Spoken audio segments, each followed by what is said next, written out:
देखिए हर खबर यहीं पर, सब्सक्राइब कीजिए TV9 भारतवर्ष। चीन एक बेहद शातिर और डरपोक किस्म का मुल्क है। अपनी करतूतों की वजह से चीनियों को हर वक्त सिर पर बारूद बरसने का खौफ रहता है। न जाने कौन सा मुल्क चीनियों की हरकतों की वजह से सबक सिखाने का फैसला कर ले। इसीलिए चीन लगातार अपने सैटेलाइट अंतरिक्ष में छोड़ता रहता है। एक ऐसे वक्त में जब पूरी दुनिया कोरोना वायरस से निपट रही है, तब भी चीन अपनी करतूतों से बाज नहीं आ रहा।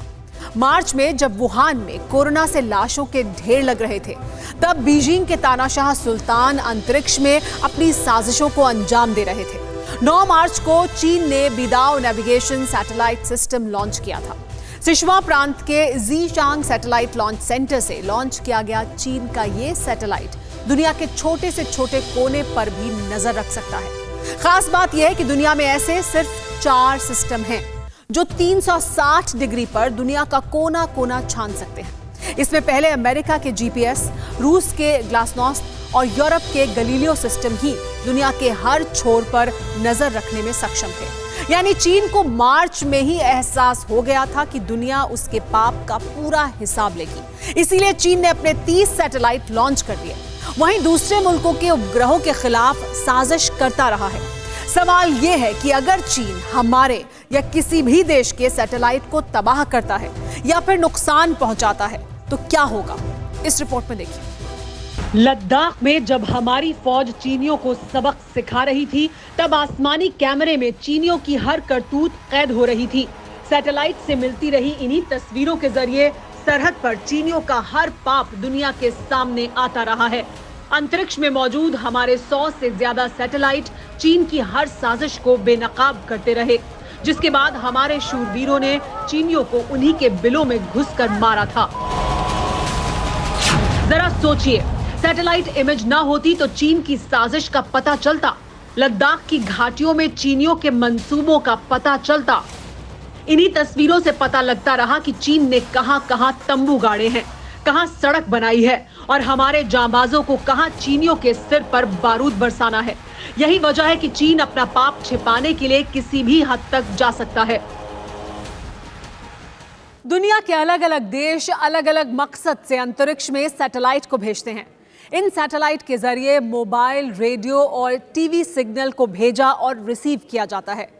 इस सैटेलाइट के जरिए देश अपनी अपनी सरहदों की निगरानी भी करते हैं, तो साथ ही चीन और पाकिस्तान जैसे दुश्मनों की साजिशों पर भी नजर रखी जा सकती है।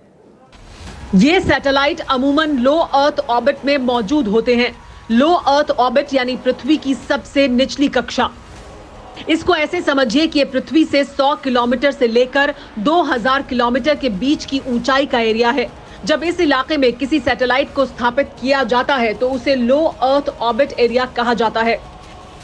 चीन ऐसी मिसाइलें बना चुका है जो लो ऑर्बिट में किसी भी सैटेलाइट को निशाना बना सकती हैं, लेकिन ऐसा करने पर चीन की बर्बादी तय है। इसीलिए चीन लेजर हथियारों का इस्तेमाल कर सकता है जो ना तो दिखती हैं और ना ही पकड़ में आती है। अगर वाकई ऐसा होता है तो क्या हो सकता है? संचार माध्यम खत्म हो सकते हैं, कई देशों में ब्लैकआउट हो सकता है, इमरजेंसी सिग्नल मिलने बंद हो सकते हैं, दुश्मन मुल्कों की साजिशों का पता लगाने में मुश्किल हो सकती है। वैसे अंतरिक्ष में हर उपग्रह का अलग अलग काम होता है, इसलिए ये इस बात पर निर्भर करता है कि किस सैटेलाइट को निशाना बनाया गया। लेकिन सवाल ये है कि क्या चीन ऐसी हिम्मत कर सकता है? तो इसका जवाब है नहीं। ऐसा हम क्यों कह रहे हैं, इसे प्रधानमंत्री मोदी की बात से समझिए। अब तक दुनिया के 3 देश अमेरिका, रूस और चीन को यह उपलब्धि हासिल थी। अब भारत चौथा देश है जिसने आज यह सिद्धि प्राप्त की है। कुछ ही समय पूर्व हमारे वैज्ञानिकों ने अंतरिक्ष में, स्पेस में 300 किलोमीटर दूर LEO लो अर्थ ऑर्बिट में एक लाइव सैटेलाइट को मार गिराया है। पिछले साल 27 मार्च को प्रधानमंत्री मोदी ने देश के नाम संबोधन में बताया था कि कैसे अंतरिक्ष में भी सर्जिकल स्ट्राइक की गई, जब मिशन शक्ति के तहत हमारे देश ने अंतरिक्ष में घूमते सैटेलाइट को मार गिराकर दुनिया को अपनी ताकत दिखाई थी। चीन को ये तस्वीरें भी याद हैं, इसलिए माओ के वारिस ऐसी गलती नहीं करेंगे। और अगर जिनपिंग के शागिर्दों की बुद्धि इस कदर भ्रष्ट हो जाती है तो चीनियों का सर्वनाश तय है। फिक्र आपकी, सोमवार से शुक्रवार रात 9 बजे सिर्फ TV9 भारतवर्ष पर।